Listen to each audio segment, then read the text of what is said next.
A cancer diagnosis can be overwhelming for the patient and for caregivers. In addition to work and family responsibilities, there are now treatment schedules, surgeries, and fear of the unknown. Nakia Clark knows those feelings firsthand. Her mother was diagnosed with breast cancer in 2010. She had a lumpectomy followed by chemotherapy. But in 2014, the cancer came back. Emma Rose was diagnosed with metastatic breast cancer. She went through treatments. The treatments weren't working, so then she went through clinical trials. The clinical trials didn't work, and ultimately she passed away.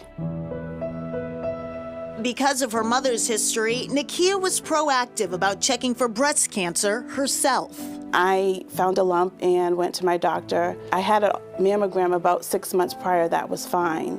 The mammogram then was fine. It wasn't until I had an ultrasound that they saw that there was cancer there. In 2018, Nakia had a lumpectomy. Her surgeon removed the tumor from her breast, but it wasn't enough. The doctor said that she didn't get everything. So we had to go back in, and the second time, they didn't get everything. So they said, oh, we can go back in. And I said, no, just give me a mastectomy.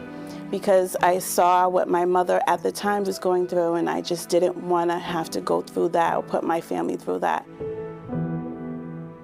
Every cancer patient needs access to high-quality care, but they may also need a ride to the clinic, dinner for their family, or child care to support them on their treatment journey. There are so many barriers to treatment, and to be frank, when you're diagnosed with cancer, suddenly life logistically becomes much more challenging. There are a lot of appointments, there are a lot of treatments. If you have other competing barriers that are financial, it just makes it so much harder to be able to do the treatments that can be life-saving. The Ellie Fund is one organization that helps clear those barriers. For people undergoing treatment for breast cancer, it can be life-changing. I love what they did for me. Nakia and her mother first discovered the Ellie Fund in 2010. She received the grocery gift cards for 3 months, and it helped a lot. When Nakia, a mother of 2, was diagnosed in 2018, she knew exactly what to do. I reached out to the social worker. They did not tell me about the Ellie Fund. I told them that I know that there's an organization that helps women with breast cancer, and I need services. And I was able to get help with childcare for my son, as well as grocery gift cards. The Ellie Fund supports patients undergoing treatment for breast cancer. Meredith Mendelson is the executive director. If you have a breast cancer diagnosis, you need something, whether you're fully employed or fully insured, or whether you're living below poverty level. With an army of volunteers, the Ellie Fund provides a litany of services to breast cancer patients.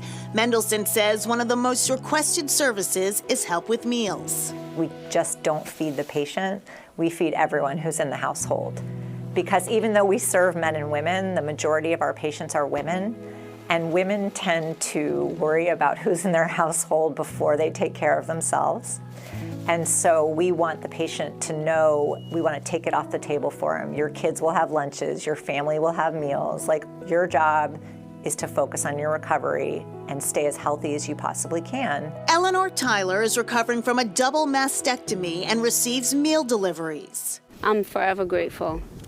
I really am. And it's important that other people, especially of the urban community, to know about these types of services, and that they don't have to be alone during this time, and that there is support out there to help them. Volunteers keep the Ellie Fund going. Our volunteers are really the backbone of our operation. And the other thing about our volunteers is many times they're our former patients.